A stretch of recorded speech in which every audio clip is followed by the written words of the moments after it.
Hi guys, so this is Zoe's first session. So there's a lot that I covered with you, Elizabeth, and you'll see it all play out. So this was the first initial part where I was assessing the barking. So she likes to perch up here at the daycare in this little corner, and she likes to bark. So she had been doing it for a while, and there she goes. And I used the Stop That spray, or sometimes it's called Pet Correct spray. It makes this whooshy noise, and I would tell her no. I would spray that, and then she'd be quiet for a while. You could see it there in my hand. It's that red can. And then once she was quiet for a while, I would go in and say good and give her some love, and then go back. Unfortunately for her, the barking, like right here, is very chronic when it comes to the daycare. So I'm trying to correct it. She's just kind of pushing through. She does okay in those first few moments, but then she just continues on. So went and entered in to see if getting closer with the Stop That spray would work, but it only seemed to encourage because I moved closer and it got her what she wanted. So then I went to go get the spray bottle. And so when she went back up there, that little puppy Lucy was getting, just doesn't have very good boundaries. That's another one I gotta get on to help out. But I was just telling her good, giving her some love, and making sure Lucy wasn't bouncing all over her. So then she gets really triggered into the barking at the daycare when we go in and out of this doorway here. So I was working with that, and you could obviously tell when I left, it triggered her right into the barking. So I tried the Stop That spray, and I tried the water bottle spray, and just nothing would curb her. And that's why I talked to you about bark collars and things like that. It's just really, really chronic. It's really, really subliminal, and it's really bad at the daycare, quite honestly. So I don't know if it's that bad at home, but yeah, just having something that will help with that.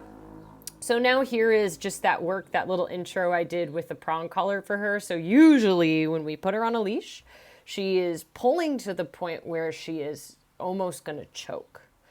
So what the prong does, and again, I would probably just do this with her 3 or 4 times until she gets the memo, and then I wouldn't even use it anymore, honestly.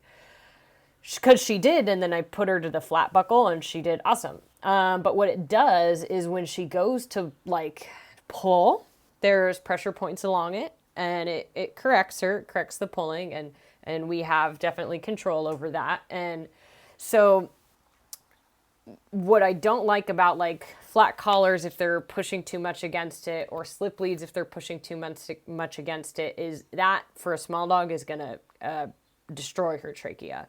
You could put a harness on her, but she is still going to pull, and she's quite small. And you and me were talking in the lobby about if she were to get out, if we were to lose control of the leash or anything like that, and she wasn't engaged with us and she was pulling, she's so tiny that if she went in the wrong spot or unfortunately under our feet, it could cost us a lot. It could be a bad situation. So what I like about the prong is it just kind of helps the dog understand, like, hey, I need to pay attention to you and where you're going, and be mindful of where your feet are, and follow suit. So I typically wouldn't use it on a dog so small, but there was those levels that I was concerned about. It was kind of a safety thing. So when I tried it and it worked, I was like, okay, this may just be our little system for a minute. And again, I'm not going to have you go out and get one. I'm going to work her on it. I'm going to get her acclimated and kind of insert a dialogue with her. And then we'll look at if she's functioning on just a flat buckle collar, and those behaviors can transfer just like they did in this first session, then we won't need it at all. So that's kind of the direction I'm going with her. And then all those skills I'll be able to transfer over to you guys in our one-on-one in a couple weeks. But that's just kind of what I was working on with her, and I hope it just helps you kind of understand her little brain and how good boundaries can be for a dog of her size and her age. So I know we talked a little bit about potty training, so definitely check in with me on that. And it is diligence. It is a lot of work on our part just to make sure she can get out, and we give her an appropriate time frame because she is so small with the potty training. So anyway, if you guys have any questions at all or need to review this with me, I'm happy to answer and chat about anything going on in the video. And other than that, I hope you're having a great day wherever you're at, and I will talk to you soon.